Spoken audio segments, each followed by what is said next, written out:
तर पवारांना मोदींची ऑडिओ क्लिप दाखवावी लागते, हेच त्यांचं अपयश असल्याची टीका भाजपचे नेते प्रवीण दरेकरांनी शरद पवारांवर केली आहे। ऑडिओ क्लिप दाखवत अर्धसत्य सांगणं ही पवारांची जुनी सवय असल्याची टीका देखील प्रवीण दरेकर यांनी केलेली आहे।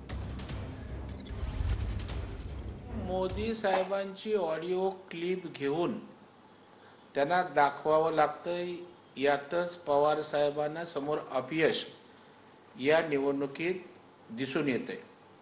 परंतु चांगल्या कामाचं दाखवायचं नाही, केवळ नेमकं एखादी गोष्ट कुठली तरी ऑडिओ क्लिपमध्ये घ्यायची आणि अर्धसत्य सांगायचं, हा पवार साहेबांचा स्थायी भाव आहे।